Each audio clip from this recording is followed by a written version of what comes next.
Hello everyone, आप सभी का स्वागत है हमारे चैनल टारगेट जॉब अड्डा पर।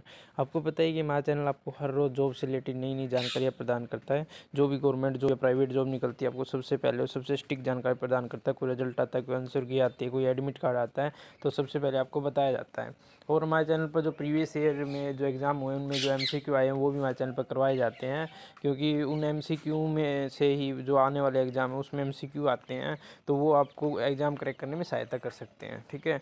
और हमारे चैनल पर सुबह सुबह हर रोज़ करंट अफेयर की क्लास लाई जाती है, जिससे आपको मतलब एग्ज़ाम क्रैक करने में सहायता मिल सकती है, क्योंकि हर एग्ज़ाम में करंट अफेयर आती ही आती है। ठीक है, इसलिए आप हमारे चैनल को लाइक शेयर सब्सक्राइब कर लीजिए। और सब्सक्राइब करने में कुछ सेकंड लगते हैं, इसलिए आप प्लीज़ सब्सक्राइब कर लीजिए और आपको हर रोज़ नई से नई जानकारी हमारे चैनल पर मिलेगी।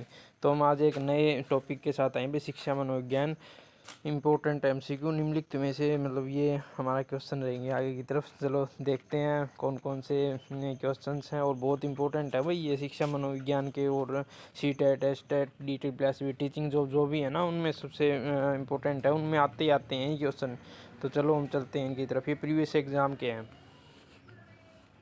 पहला क्वेश्चन रहेगा, निम्नलिखित में से कौन से मनोविज्ञान की यह विचारधारा थी कि बच्चों को संज्ञानात्मक विकास एक ऐसी सामाजिक मध्यस्थ प्रक्रिया है जिसमें बच्चे बड़ों से तथा अधिक अनुभवी साथी से सहायता प्राप्त करते हैं। बताओ भाई क्या हो सकता है राइट आंसर इसका। फ्रेन ब्रेनर, फ्रायड, वाइगोत्स्की, जीन पियाजे। राइट आंसर रहेगा भाई Freud is the right answer. ये पहले क्वेश्चन हम आ चुके हैं भाई, पहले याद रखना ये बात। नेक्स्ट क्वेश्चन की तरफ चलते हैं भाई। निम्नलिखित में से कौन सा विकास सिद्धांत नहीं है। निरंतरता सिद्धांत, व्यक्तिगत भिन्नता का सिद्धांत, पैटर्न की एकरूपता का सिद्धांत, विशिष्ट सामान्य अनुक्रिया का सिद्धांत। ये रहेगा भाई विशिष्ट से सामान्य अनुक्रिया का सिद्धांत, ये नहीं है और सभी हैं भाई। ठीक है, D is the right answer. ठीक है, नेक्स्ट क्वेश्चन की तरफ चलते हैं। निम्नलिखित में से कौन सी एरिक्सन द्वारा प्रदत्त मनोसामाजिक अवस्था पहल बनाम ग्लानि की अनुमानित आयु प्रसार है। तो ये बताओ भाई, 3 से 6 हैं, 6 से 11 हैं, 1 से 3 है, 13 से 18 है। ये रहेगी भाई हमारी 6 से 11। 6 से 11 इज़ द राइट आंसर। ठीक है, नेक्स्ट क्वेश्चन की तरफ चलते हैं। निम्नलिखित में से कौन सा व्यवहार पैटर्न पूर्व बाल्यावस्था के दौरान सामाजिक परिस्थितियों में असामाजिक व्यवहार पैटर्न के रूप में माना जा सकता है। उदारता, आत्मकेंद्रण, सहकारिता, सहानुभूति। बताओ भाई क्या हो सकता है राइट आंसर इसका। रहेगा भाई आत्मकेंद्रण। ठीक है, ये रहेगा आत्मकेंद्रण, B is the right answer. Next question, निम्नलिखित में से कौन सा अल्बर्ट बंडूरा के सामाजिक अधिगम सिद्धांत का एक चरण नहीं है। व्यवहार को जानना तथा उसका प्रत्यक्षण करना, व्यवहार का स्मरण करना, स्मृति की क्रिया में बदलना, या अनुकरणित व्यवहार का सामान्यीकरण। तो व्यवहार का स्मरण करना ये चरण नहीं है भाई, याद रखना है, ये व्यवहार का स्मरण करना। ठीक है, ये चरण नहीं है। बहुत इंपॉर्टेंट क्वेश्चन है भाई, ये एग्जाम में आए हुए हैं पहले, ये याद रखना आप। और हमारे चैनल को सब्सक्राइब कर लेना ताकि आपको आने वाले जो भी नोटिफिकेशन है सबसे पहले सबसे स्टिक मिल सके। पूर्व संक्रियात्मक अवस्था का बालक दौड़ते हुए सड़क पर गिर जाता है और कहता है कि सड़क ने उसे धक्का दे दिया। यह निम्नलिखित में से किस विशेषता को दर्शाता है। आत्म केंद्रण को दर्शाता है, किसको दर्शाता है भाई बताओ। अनिमिज्म को एनिमिज्म को दर्शाता है, वस्तु स्थायित्व को, A B खोज। बताओ वही किसको है। ये आत्म केंद्रण का भाव है भाई, उसका आत्म केंद्रण का भाव रहेगा। ठीक है, नेक्स्ट क्वेश्चन की तरफ चलते हैं। जैसा कि फ्रायड ने पाया कि एक आयु विशेष के दौरान इलेक्ट्रा ग्रंथि विकसित होती है। फ्रायड ने बताया इलेक्ट्रा ग्रंथि एक समय के बाद विकसित होती है। इलेक्ट्रा ग्रंथि विकसित होने की चरण आयु निम्नलिखित में से पियाजे के किस चरण में रखी गई है। इलेक्ट्रा ग्रंथि होती है ना, ये कौन सी है भाई। संवेदी गामक अवस्था होती है, पूर्व संक्रियात्मक अवस्था होती है, मूर्त संक्रियात्मक अवस्था होती है, औपचारिक संक्रियात्मक अवस्था होती है। कौन सी होती है भाई ये भाई पूर्व संक्रियात्मक अवस्था होती है हमारी। इलेक्ट्रा जिसमें लड़कियां होती ना पापा के प्रति होती हैं और लड़के मतलब उसके प्रति होती हैं, वो इसमें ही है भाई। ठीक है, फ्राइड नहीं बताया था ये। नेक्स्ट क्वेश्चन की तरफ चलते हैं भाई। निम्नलिखित में से व्यक्ति की कौन सी विशेषता सामयिक बुद्धिमान व्यक्ति की विशेषता से सम्मानित नहीं है? दूसरों के विभिन्न प्रकार के स्वयंगों को पहचानना, स्वयंगों की अभिव्यक्ति पर नियंत्रण न रख पाना, अपने स्वयंगों की प्रकृति और तीव्रता को सही प्रकार समझना और स्वयं की अभिव्यक्ति को सही प्रकार से नियमित करना। इसका राइट आंसर रहेगा भाई स्वयंगों की अभिव्यक्ति पर नियंत्रण न रख पाना। स्वयंगों की अभिव्यक्ति पर नियंत्रण न रख पाना, B is the right answer, B is the right answer. ठीक है, नेक्स्ट क्वेश्चन की तरफ चलते हैं भाई। नेक्स्ट क्वेश्चन रहेगा मंद गति से सीखने वाले बालकों के लिए निम्नलिखित में से कौन सा शैक्षिक प्रावधान उपयुक्त नहीं है? जो मंद गति से सीखते हैं उनका शैक्षिक प्रावधान कौन सा उपयुक्त नहीं है? उपचारात्मक शिक्षण नहीं है, प्रतियोगिता न रखना नहीं है, त्वरण हो गया, लेबलिंग न करना।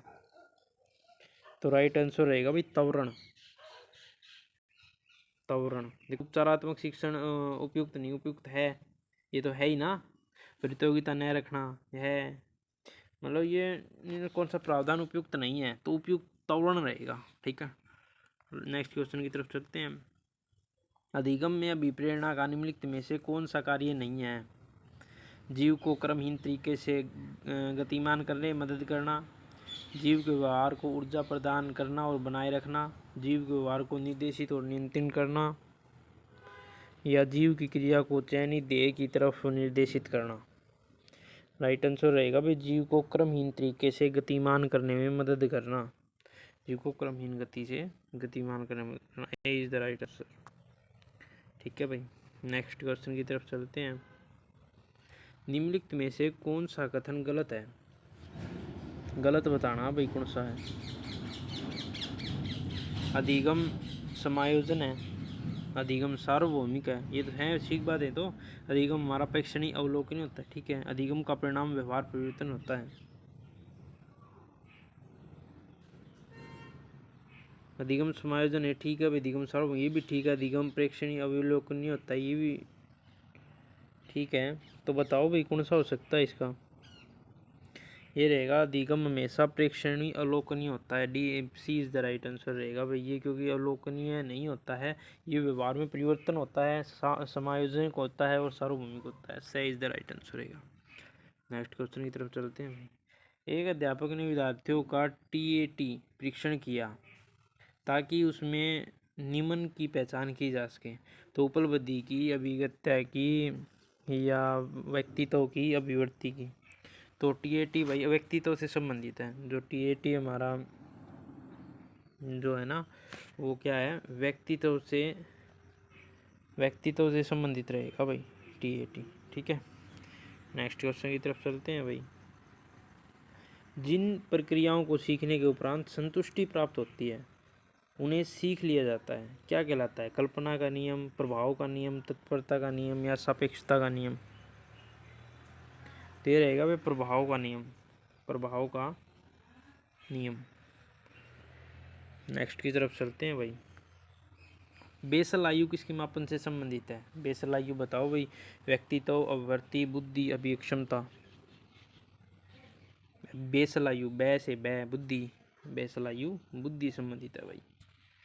ठीक है, नेक्स्ट क्वेश्चन की तरफ चलते हैं। अधिगम बाधित असमर्थ बच्चे अधिकतम होते हैं, क्या होते हैं? आक्रामक होते हैं, संगठित होते हैं, संगत होते हैं, निम्न उपलब्धि वाले होते हैं।